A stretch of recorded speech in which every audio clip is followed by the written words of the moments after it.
Om Shri Sai Ram. Chapter 8. As hinted in the last chapter, Hemant Pant now explains at length in his preliminary remarks the importance of human birth and then proceeds to relate how Sai Baba begged his food, how Baijabai served him, how he slept in the masjid with Tatya Kote Patil and Mahalsapati, and how he loved Kushalchand of Rahata. Importance of human birth.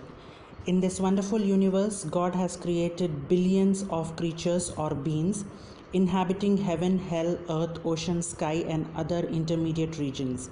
Of these, those creatures or souls whose merits preponderate go to heaven and live there till they enjoy the fruits of their actions, and when this is done, they are cast down, while those souls whose sins or demerits preponderate go down to hell and suffer the consequences of their misdeeds for as long as they deserve it. When their merits and demerits balance each other, they are born on earth as human beings and are given a chance to work out their salvation. Ultimately, when their merits and demerits both are worked out completely, they get their deliverance and become free. To put the matter in a nutshell, souls get their birth or transmigration according to the deeds and evolvement. Special value of the human body. As we all know, 4 things are common to all creatures, that is food, sleep, fear, and sexual union. In the case of man, he is endowed with a special faculty, that is knowledge, with the help of which he can attain God vision, which is impossible in any other birth.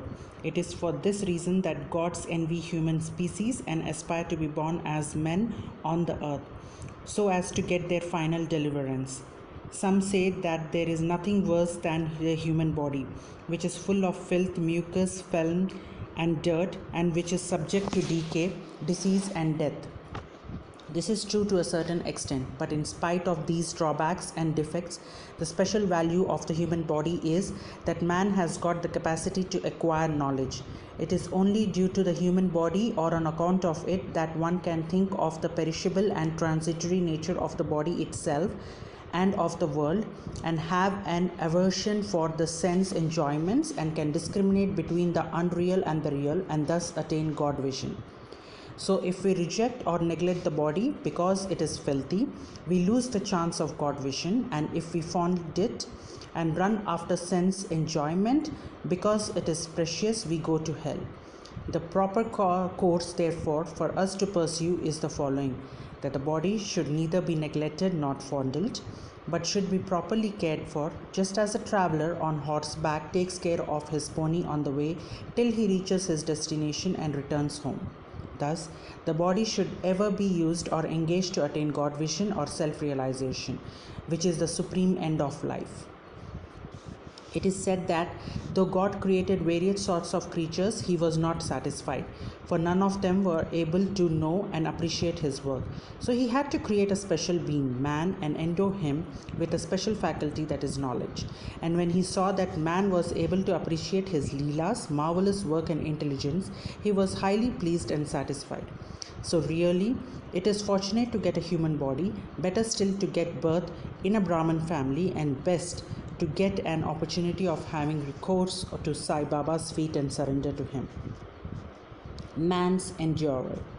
Realizing how precious the human life is and knowing that death is certain and may snatch us at any time, we should be ever alert to achieve the object of our life. We should not make the least delay, but make every possible haste to gain our object, just as the king leaves no stone unturned to seek his lost son.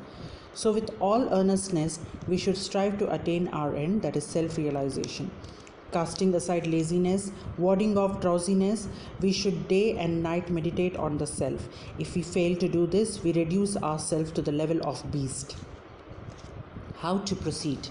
The most effective and speedy way to gain our object is to approach a worthy saint or sage, Sadguru, who has himself attained God vision.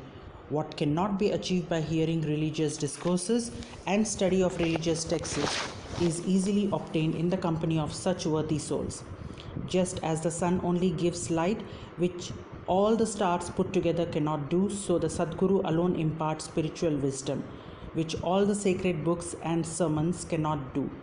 His movements and simple talks give us silent advice, the virtues of forgiveness, calmness, disinterestedness, charity, benevolence, control of mind and body, egolessness, etc., are observed by the disciples as they are being practiced in such pure and holy company. This enlightens their minds and lifts them up spiritually. Sai Baba was such a sage or Sadguru, though he acted as a fakir. He was always engrossed in self. He always loved all beings in whom he saw God or divinity. By pleasures, he was not elated. He was not depressed by misfortunes. A king and a pauper were the same to him. He whose glance would turn a beggar into a king used to beg his food from door to door in Shirdi, and let us now see how he did it. Baba begging food. Blessed are the people of Shirdi, in front of whose houses Baba stood as a beggar and called out, "O Mai, give me a piece of bread," and spread out his hand to receive the same. In one hand he carried a tumbril, and in the other a joli or chaupadi, that is, a rectangular piece of cloth. He daily visited certain houses and went from door to door. Liquid or semi-liquid things such as soup, vegetables, milk or buttermilk were received in the tin pot, while cooked rice, bread and such solid things were taken in the zoli. Baba's tongue knew no taste, as he had acquired control over it, so he cared for the taste of the different things mixed up together. Whatever things he got in his zoli and in the tin pot were mixed together and partaken by Baba to his heart's content. Whether particular things were tasty or otherwise was never noticed by Baba, as his tongue was devoid of the sense of taste altogether. Baba begged till noon, but his begging were very irregular. Some days he went a few rounds, on other days up to 12 noon. The food thus collected was kept in a kundi, that is earthen pot. Dogs, cats and crows freely ate from it, and Baba never drove them away. The woman who swept the floor of the masjid took some 10 or 12 pieces of bread to her house, and no one prevented her from doing so. How could he, who even in his dreams never warded off cats or dogs by harsh words or signs, refuse food to poor helpless people? Blessed indeed is the life of such a noble person. People in Shirdi took him in the beginning for a mad fakir. He was known in the village by this name. How could one who lived on alms by begging a few crumbs of bread be revered or worshipped? But this fakir was very regular of heart, detached and charitable. Though he looked restless from outside, he was firm and steady inside. His way was inscrutable. Still, in that small village, there were very few kind and blessed people who recognized and regarded him as great soul.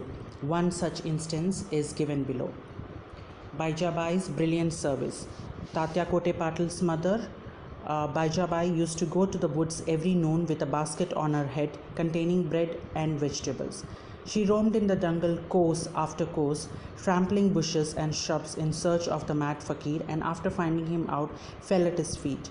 The fakir sat calm and motionless in meditation, while she placed a leaf before him, spread her things, eatables, bread, vegetables, etc. thereon, and fed him instantly.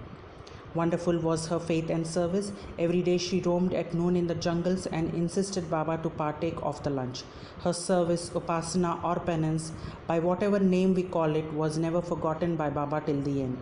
Remembering fully what service she rendered, Baba benefited her son significantly.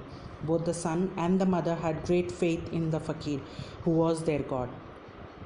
Baba often said to them that fakiri is real, lordship it transcendent. After some years, Baba left going into the woods and began to live in the village and take his food in the masjid hands. Baijabai's trouble of roaming in the jungle ended. Dormitory of Trio. Ever blessed are the saints in whose heart Lord Vasudeva dwells, and fortunate indeed are the devotees who get the benefit of the company of such saints. Two such fortunate fellows, Tatya Kote Patil and Bhagat Mahalsa Pati, equally shared the company of Sai Baba. Baba also loved them both. These three persons slept in the masjid with their heads towards the east, west and north, and with their feet touching each other at the center. After spreading their beds, they lay on them, chit-chatting and gossiping till late at night. If any one of them showed any signs of sleep, others would wake him up. For instance, if Tatya began to snore, Baba at once got up and shook him from side to side and pressed his head. If it was Mahalsapati, he pulled him close, stroked his legs and patted his back. In this way, for a period of 14 years, Tatya, leaving his parents at home, slept in the masjid on account of his deep love for Baba. How happy and never to be forgotten were those days. How to measure that love and how to value the grace of Baba. After the passing away of his father, Tatya took charge of the household affairs and began to sleep at home.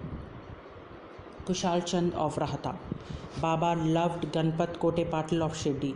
He equally loved Chandrabhan Seth Marwadi of Rahata. After the demise of this Seth, Baba loved his nephew Kushalchand equally or perhaps more and looked after his welfare day and night. Sometimes in a bullock cart, at other times in a tonga. With intimate devotees, Baba went to Rahata. People of that village would come out with band and music and receive Baba at the gate of the village and prostrate before him. Then he was taken into the village with great elect and ceremony. Kushalchand took Baba to his house, seated him on a comfortable seat and gave him a good meal. Then they talked freely and merrily for some time, after which Baba returned to Shirdi, giving delight and blessing to all. Shirdi is midway and equidistant from Rahata on one side, south, and Neemgaon on the other, north. Baba never went beyond these places during his lifetime. He never saw any train nor travelled by it. Still, he knew exactly the timing of arrival and departure of all trains. Devotees who acted according to Baba's instruction given at time of taking his leave fared well, while those who disregarded them suffered many a mishap and accidents. More about this and other matters will be told in the next chapter. Bo to Shri Sai, peace be to all. Om Shri Sai Ram.